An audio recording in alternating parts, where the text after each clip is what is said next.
Hello friends, नमस्कार। मैं अभिनव कुमार दुबे आप सभी का एक बार फिर से स्वागत करता हूं आपके अपने यूट्यूब चैनल प्रोग्रामिंग प्रो में। फ्रेंड्स, कैसे हैं आप लोग?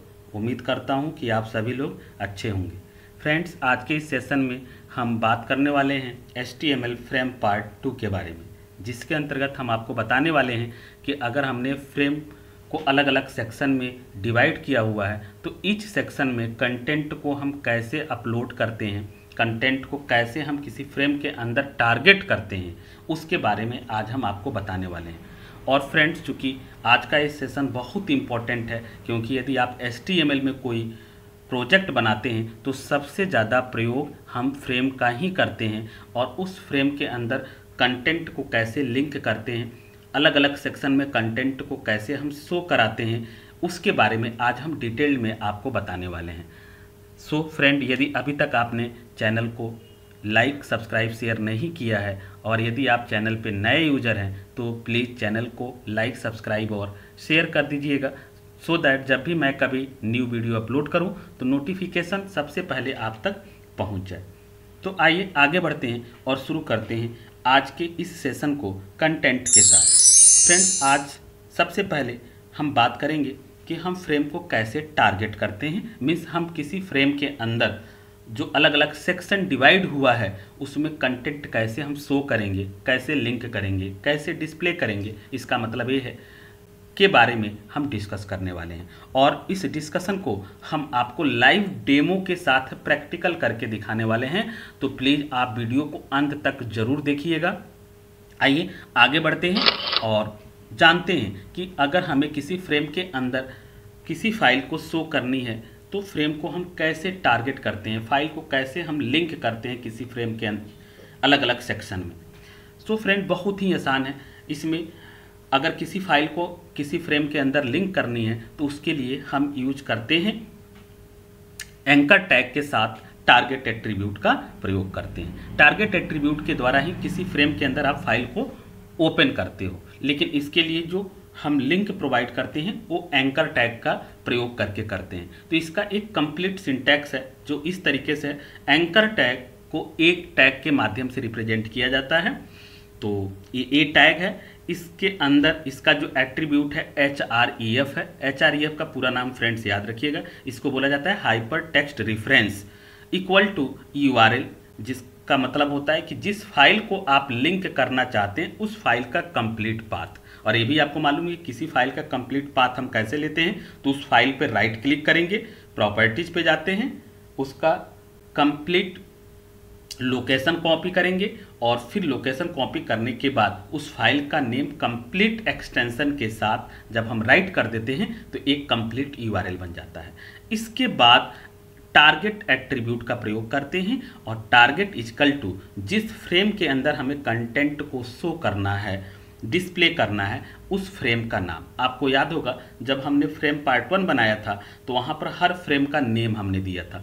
तो फ्रेम का नेम देने का मतलब ही यही था कि यदि बाद में उस फ्रेम के अंदर कोई कंटेंट हम शो करेंगे तो टारगेट एट्रीब्यूट जब यूज करेंगे तो फ्रेम का नाम हमें वहाँ देना पड़ेगा, इसलिए फ्रेम का नेम एट्रीब्यूट स्पेसिफाई किया गया था। तो उम्मीद करता हूँ कि आपको एंकर टैग के अंतर्गत href यानी hypertext reference equal to उस फाइल का नाम, और टारगेट एट्रीब्यूट में जिस फ्रेम के अंदर आप कंटेंट को शो करना चाहते हैं उस फ्रेम का नाम, और फिर एंकर टैग को हम लोग क्लोज कर देते हैं। एक सिंपल सिंटैक्स है जिसके द्वारा आप किसी फाइल को किसी फ्रेम के अंदर डिस्प्ले कर सकते हो, शो कर सकते हो। सो फ्रेंड, ये बात आपको समझ में आ गई होगी, और अभी जब हम आपको लाइव करके दिखाएंगे, एग्जाम्पल इसका दिखाएंगे, तो ये प्रैक्टिकली भी ये चीज़ आपको समझ में आ जाएगी। आगे बढ़ते हैं और फिर हम जानते हैं कि फ्रेम कैसे वर्क करता है। फ्रेम, वैसे तो मैंने आपके फ्रेम पार्ट 1 का जो वीडियो बनाया था उसमें इस चीज़ का हमने डिस्कशन कर दिया था,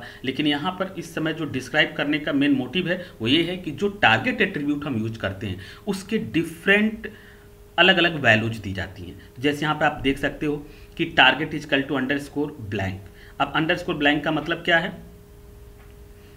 जब आप टारगेट इक्वल टू वैसे फ्रेम का नेम देते हैं, सबसे ज़्यादा यही यूज होता है कि टारगेट इक्वल टू फ्रेम का नाम, जिस फ्रेम में हमें वैल्यू को शो करनी है, फाइल को शो करना है, सबसे ज़्यादा यही यूज होता है। लेकिन इसके अलावा भी 3-4 और भी अलग अलग वैल्यूज हैं। जैसे अंडरस्कोर ब्लैंक कर देंगे तो जो कंटेंट आप डिस्प्ले करोगे एक अलग न्यू ब्राउजर में वो डिस्प्ले हो जाएगा।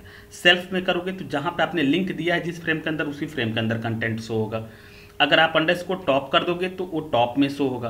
पेरेंट अगर अंडरस्कोर कर दोगे तो पेरेंट जो फ्रेम होगा उसमें शो होगा। लेकिन ये तो अलग अलग डिफरेंट टारगेट एट्रीब्यूट की वैल्यूज हैं। लेकिन पॉपुलरली जो सबसे ज़्यादा यूज होता है, जो अभी मैंने डिस्कस किया, टारगेट इक्वल टू सीधे आप उस फ्रेम का नाम दीजिए जिस फ्रेम के अंदर आप कंटेंट को शो करना चाहते हैं। कैसे आप लिंक करोगे, एक सिंपल इसका कोड भी यहाँ पर राइट किया हुआ है।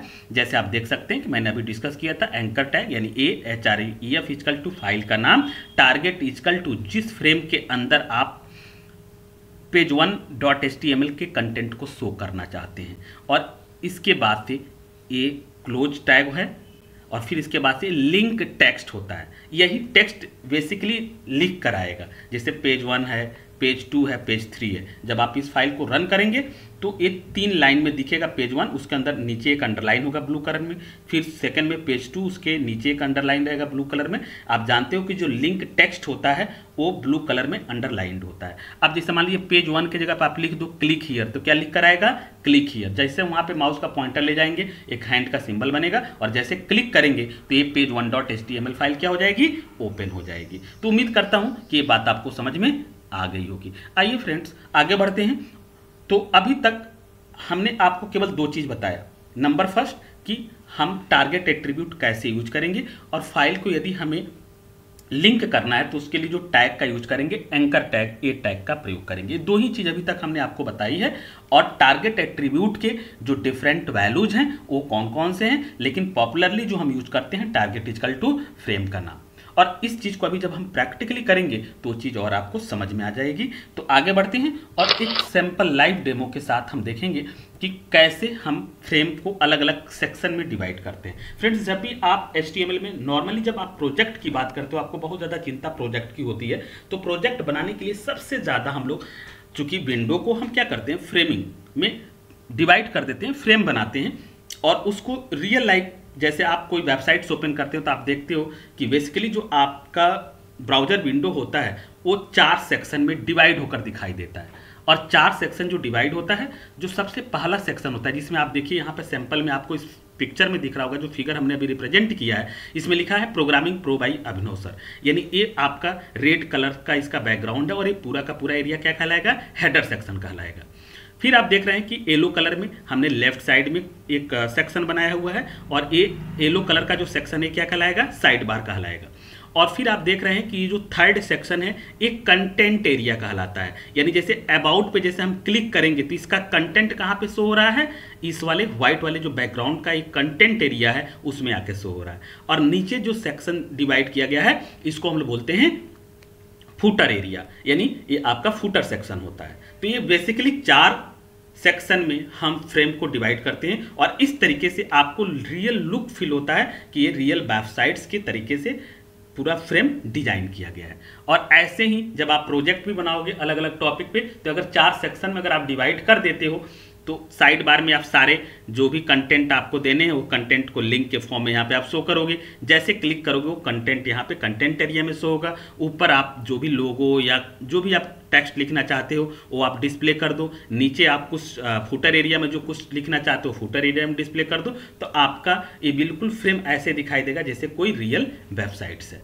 अब इसको हमने कैसे किया है वो चीज़ हम आपको करके अभी दिखाएंगे कि इसको हमने इसको कैसे परफॉर्म किया हुआ है।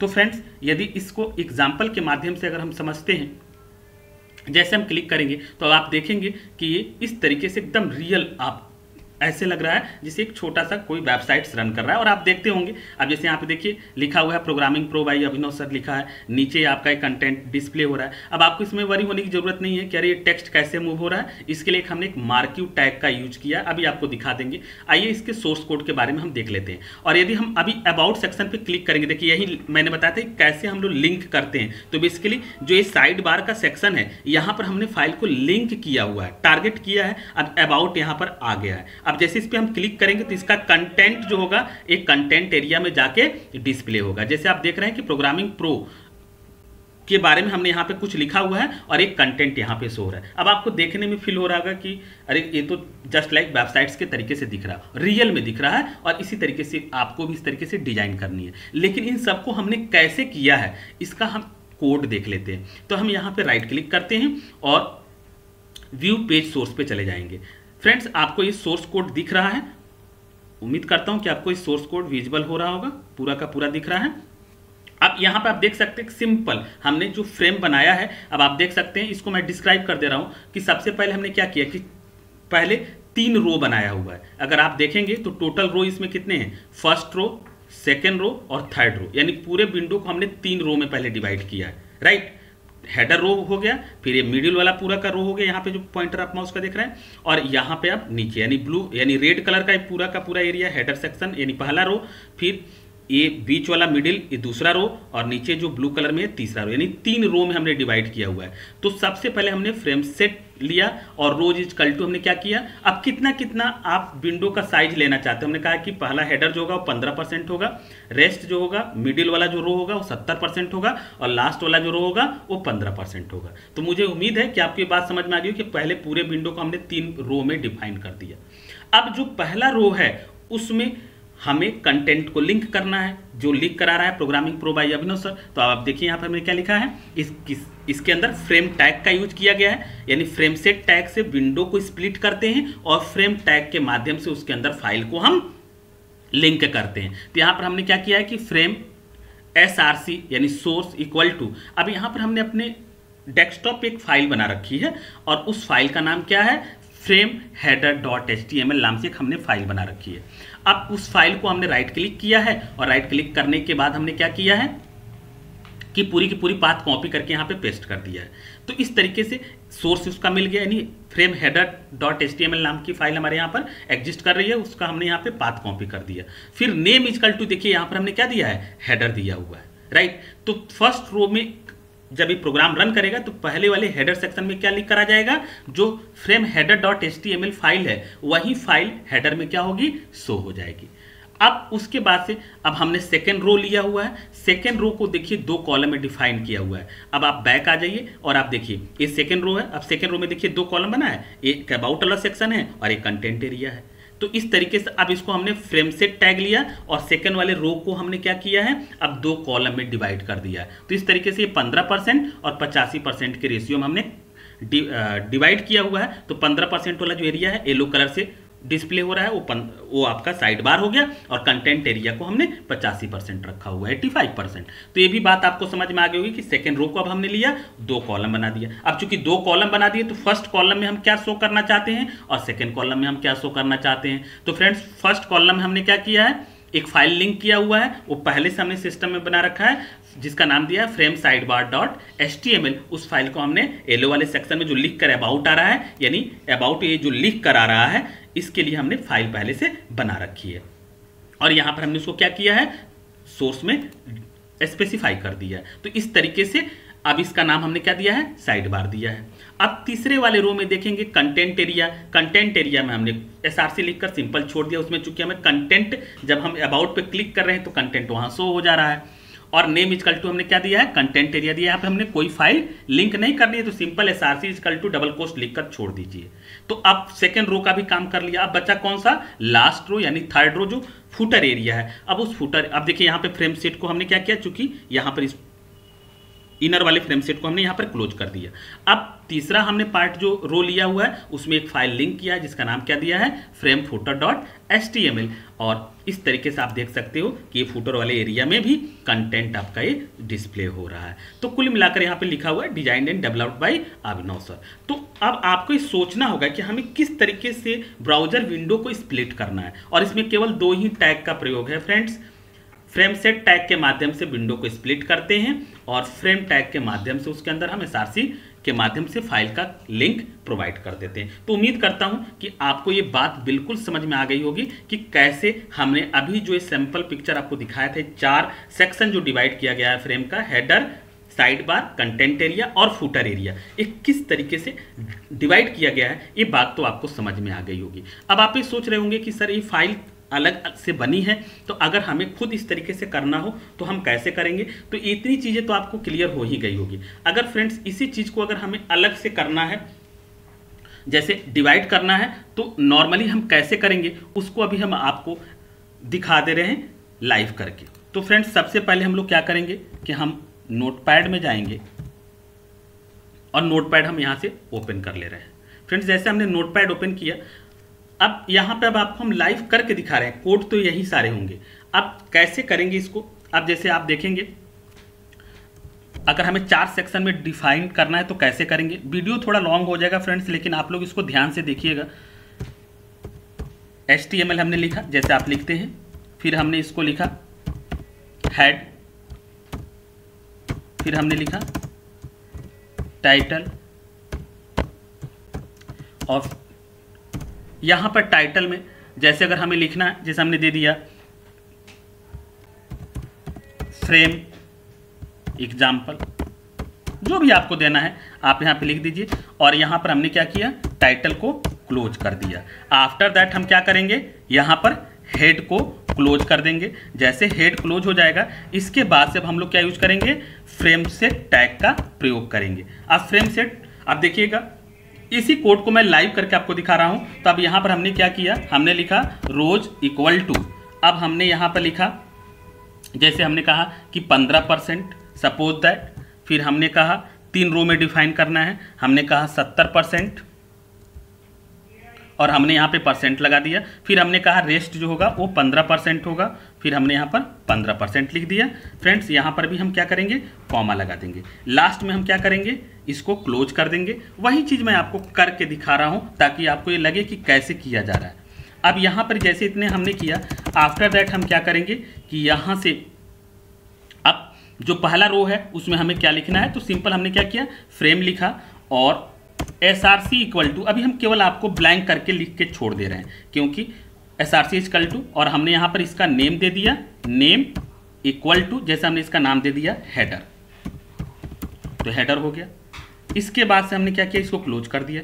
यही काम अब हम क्या करेंगे, सेकेंड रो के लिए लेना है जो 4 सेक्शन में डिफाइन करना है। तो अब हम नॉर्मली अगर इसी चीज़ को अभी केवल हम डिफाइन करें तो यहाँ पर हम क्या करेंगे, अभी केवल फ्रेम सेट अगर लिख के छोड़ देते हैं, जैसे हमने 3 रो लिया है, अब केवल 3 हम रो लिख कर छोड़ दे रहे हैं। यानी हम केवल क्या करेंगे, इसको कॉपी कर लिया और इसी चीज़ को हम अभी यहाँ पर पेस्ट कर दे रहे हैं। और अब हम फ्रेम सेट टैग को क्या करेंगे, क्लोज कर देंगे। फ्रेम सेट टैग को हमने क्लोज कर दिया। अब आप देख सकते हो कि हमने 3 रो बनाया है और 3 रो में ही हमें कंटेंट को लिख करना है, तो हमने सिंपल फ्रेम लिख कर और इसको छोड़ दिया है। अब यहाँ पे आप नेम जैसे का हेडर दे दिया, यहाँ पर आपने कंटेंट एरिया दे दिया सेकेंड रो को, और थर्ड रो को आपने कहा कि थर्ड रो जो है वो हमारा फूटर पार्ट है। अब आपने यहाँ पर फूटर कर दिया। इससे क्या होगा कि सिंपल जब इसको हम रन करेंगे तो 3 पार्ट में हमारा फ्रेम डिवाइड होकर दिखाई देगा। जैसे अब यहाँ पर हम HTML को भी क्या कर दे रहे हैं, क्लोज कर दे रहे हैं। फ्रेंड्स आपको पता है कि हम बॉडी टैग का प्रयोग नहीं करते हैं। अब जैसे इसको हम सेव करेंगे, जैसे हमने इसका सैंपल फ्रेम .html के नाम से हम इसको सेव कर दे रहे हैं, और इसको हम सेव कर दे रहे हैं डेस्कटॉप पे। जैसे हमने डेस्कटॉप पे सेव कर दिया और इसको सेव कर देंगे। फ्रेंड्स जब इसको हम रन करेंगे, अब हमें बैक आना पड़ेगा इसको रन करने के लिए। हम अब यहाँ पे आप देखेंगे कि सैंपल फ्रेम के नाम से एक फाइल यहाँ पर बन गई है। अब जैसे इसको हम डबल क्लिक करेंगे ये फाइल ओपन हो जाएगी। ओपन होने के बाद अब आप देख सकते हैं कि यहाँ पर 2 पार्ट यहाँ पे तो आपको दिख रहा है, लेकिन तीसरा वाला पार्ट आपको नहीं दिख रहा है। तो हम लोग देख लेते हैं कि कहीं पे गलत तो नहीं किया है। यानी frame set equal to rows equal to 50%, 70%। यहाँ पे फ्रेंड्स हम डबल कोस्ट लगाना भूल गए हैं, इसलिए ये आपका गलत दिख रहा है। अब हमने इसको सेव कर लिया और फिर से इसको हम रिफ्रेश कर दे रहे हैं। अब फ्रेंड्स आप देख सकते हो कि पूरा का पूरा विंडो क्या हो गया, 3 पार्ट में स्प्लिट हो गया कि नहीं हो गया। अब हर पार्ट सेक्शन को लेंगे और उसमें हमें क्या करना है, ये चीज़ हमको डिसाइड करनी होगी। अब इसी चीज़ को अगर मान लीजिए हमें यहाँ पर फर्स्ट रो में कुछ भी नहीं करना है, सेकेंड रो में हमें 2 कॉलम बनानी है, तो अब फ्रेंड्स हम यहाँ पे क्या करेंगे कि इसके बाद यानी जस्ट इसके बाद हम क्या करेंगे, 2 कॉलम बनानी है, तो इसको हम क्या करेंगे, फ्रेम सेट लेंगे। फ्रेम सेट लेने के बाद हम यहाँ पे क्या करेंगे, कॉल्स इक्वल टू और डबल कोस्ट यहाँ पर हम करेंगे। 2 कॉलम में हमको डिवाइड करना है, तो यहाँ पर हम क्या करेंगे, यहाँ पर लिखेंगे, जैसे हमने इसको कर दिया 15% और फिर यहां पर हमने इसको क्या कर दिया 85% और लास्ट में हम इसको क्या करेंगे, क्लोज कर देंगे। अब इतना करने के बाद चूंकि ये 2 कॉलम बन गया, 2 कॉलम में हमने 2 चीजें डिफाइन यहां पे कर दी, सिंपल डिफाइन कर दिया। अब 2 कॉलम में हमें कंटेंट तो देना पड़ेगा ना, तो यहां पे हम क्या करेंगे, 2 यहाँ पे एक और फ्रेम यूज कर लेंगे। अब जैसे इसका नाम हमने दे दिया सिंपल, इसका नाम हो गया साइड बार, यानी जो लेफ्ट वाला एरिया बनेगा इसका नाम क्या दे देंगे हम, साइड बार। और मिडिल वाला जो उसका पार्ट सेकंड जो कॉलम बना उसका नाम क्या दे दिया, कंटेंट एरिया। तो ये सेकंड रो का काम हो गया। अब यहाँ पर हम फ्रेम सेट को क्या करेंगे, क्लोज कर देंगे। फ्रेम सेट हमने क्या किया, क्लोज कर दिया। जहां पे विंडो स्प्लिट करनी वहां फ्रेम सेट होगा। और तीसरे वाले रो के लिए हमने नॉर्मली फूटर कर दिया है। अब इसको हम सेव करके देखेंगे कि क्या ये मिडिल वाला जो हमारा रो है ये 2 पार्ट में 2 कॉलम में डिवाइड हुआ कि नहीं। अब देखिए 2 पार्ट में डिवाइड हो गया। तो बहुत आसान है फ्रेंड्स इसको करना। अब हर सेक्शन में हमने क्या किया है, कंटेंट को अपलोड किया है। अब इसके लिए जब कंटेंट अपलोड करेंगे तो पहले से आपको अलग अलग फाइल बनानी पड़ेगी। अब जैसे अभी हम आपको एक करके दिखा रहे हैं कि ये हेडर एरिया है, इस हेडर एरिया में अगर हमें फाइल लिंक करनी है तो हम कैसे करेंगे, यानी ये वाला जो सेक्शन है इसके अंदर हमें लिंक देनी है, SRC यहाँ पे देना है, यानी फाइल का नाम दे देंगे तो फाइल वहाँ शो हो जाएगी। अब फ्रेंड्स इसके लिए हमने क्या किया है कि एक ऑलरेडी हमने फाइल बना रखी है। जैसे इसमें हमने एक फाइल बनाई है, अभी आपको दिखा देते हैं।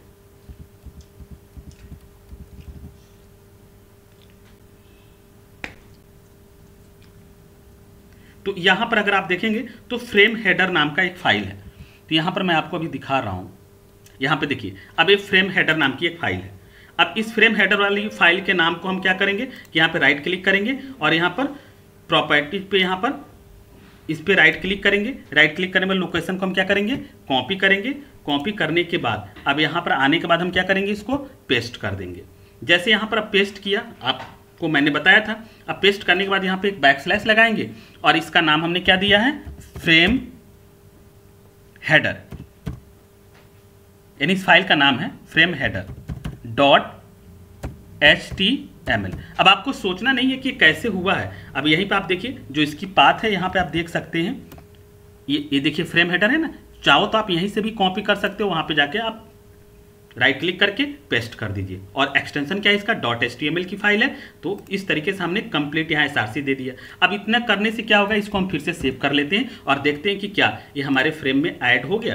तो इसको हम रन करके देख लेते हैं। यहाँ पर फाइल ऑलरेडी है, इसको केवल यहाँ से हम क्या करेंगे, रिफ्रेश कर देंगे। जैसे रिफ्रेश करेंगे देखिए फर्स्ट फाइल हमारी यहाँ पर क्या हो गई, लिंक हो गई। तो इस तरीके से साइड बार के लिए भी हमें अलग से एक फाइल बनानी पड़ेगी। अब आप कहोगे सर जो फ्रेम हेडर आपने बनाया है उसकी कोडिंग कैसे की है, तो अब फ्रेम हेडर वाली कोडिंग हम आपको दिखा देते हैं कि जो फ्रेम हेडर हमने बना रखा है। अब इस पे राइट क्लिक करके हम नोट पैड पे चले जाते हैं। अब देखिए ये बात अभी जो मैं आपको बता रहा था कि फाइल आपको अलग से बनानी पड़ेगी जिस फाइल को आप लिंक करना चाहते हैं। तो एक फ्रेम हेडर नाम का हमने फाइल बनाया हुआ है। सिंपल हमने हेडिंग क्या दे रखी है, प्रोग्रामिंग प्रो बाय अभिनव सर, जो आपको रन होके यहाँ पे दिखाई दे रहा है, प्रोग्रामिंग प्रो बाय अभिनव सर। और ये मूव कर रहा है। मूव क्यों कर रहा है कि इसके पहले हमने क्या लगा दिया है, मार्क्यू टैग लगाया हुआ है। मार्क्यू से क्या होगा कि वो टेक्स्ट आपका मूव करेगा। By default right to left move करता है, और यदि आप डायरेक्शन चेंज करना चाहो तो आप डायरेक्शन चेंज कर सकते हो। इसका बैकग्राउंड हमने रेड दिया हुआ है, टेक्स्ट का कलर व्हाइट दिया हुआ है, इसीलिए हेडिंग में लिख कर आ रहा है, मूव होकर हो रहा है, और बैकग्राउंड रेड और टेक्स्ट उसका क्या आ रहा है, व्हाइट आ रहा है। तो इस तरीके से आप देख सकते हो कि नॉर्मल एक हमने फाइल बनाई है और इसी फाइल को हमने क्या कर दिया, वहां पर लिंक कर दिया है। तो बहुत आसान है फ्रेंड्स इस चीज को करना। अब इसी तरीके से अब आप देखेंगे कि साइड बार में अगर हमें ये चीज लिंक करनी है, साइड बार वाली जो फाइल हमने बनाई है, तो उम्मीद करता हूं फ्रेंड्स कि आपको ये बात समझ में आ गई होगी।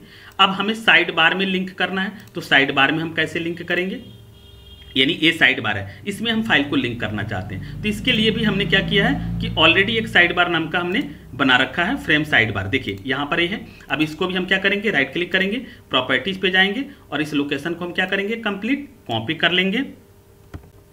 कॉपी किया और कॉपी करने के बाद अब इस सेकेंड वाला जो कॉलम है यहाँ पर हमने क्या किया, इसको पेस्ट कर दिया।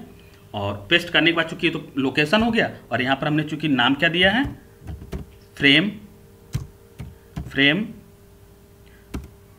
Side bar .html। अब उम्मीद करता हूं कि कैसे कैसे लिंक हो रहा है आपको बात समझ में आ रही होगी। अब यहां पे हम आके इसको क्या करेंगे, रिफ्रेश कर देंगे तो ये फाइल जो हमारी होगी यहां पर अपलोड हो जाएगी। अब देखिए साइड बार वाली फाइल आ गई। अब जैसे ये लिंक पे क्लिक कर रहे हैं तो ये कंटेंट यहां पे शो हो जा रहा है। अब कहोगे सर इसका कोडिंग कैसे हुआ है, तो इसको भी हम करके देख लेते हैं, इसकी कोडिंग हमने कैसे की है। फ्रेम साइड बार पे राइट क्लिक करेंगे, प्रॉपर्टीज पे जाएंगे, सॉरी इस पे हम ओपन विद नोटपैड कर लेते हैं। अब इसका सोर्स कोड आपको दिख जाएगा। देखिए नॉर्मल किया हुआ है। अभी जो मैं आपको बता रहा था कि लिंक कैसे स्पेसिफाई करते हैं, तो फ्रेंड्स देखिए यहाँ पे लिंक स्पेसिफाई करने के लिए क्या किया, एंकर टैग का यूज किया क्योंकि वो लिंक कंटेंट है, AHREF इक्वल टू, और यहाँ पे देखिए हमने क्या कर रखा है, about.html नाम की एक फाइल बनाई है और about.html नाम की फाइल बनाई है।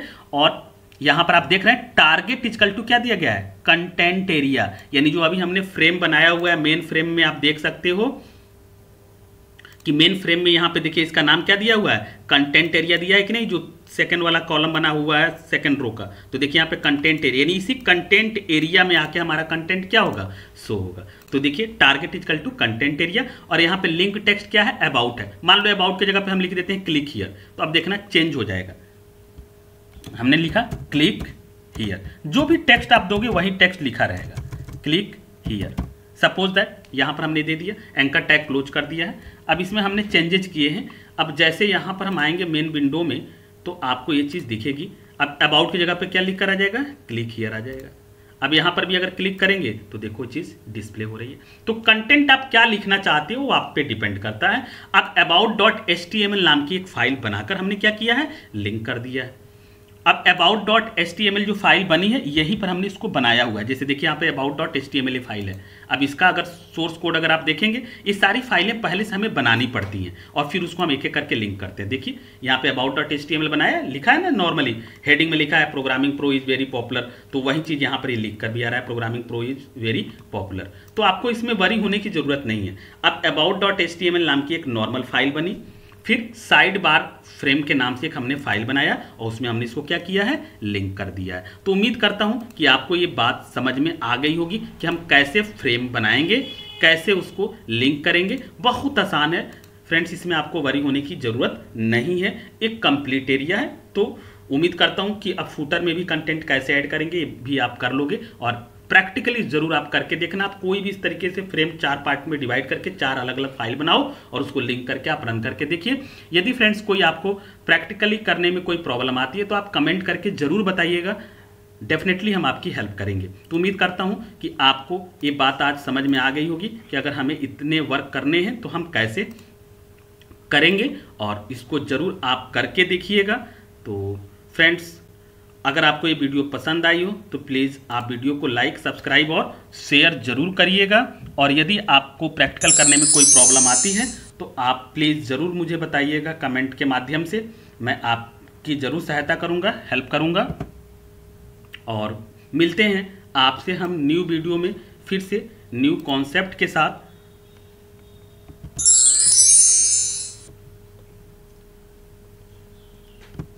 Thank you.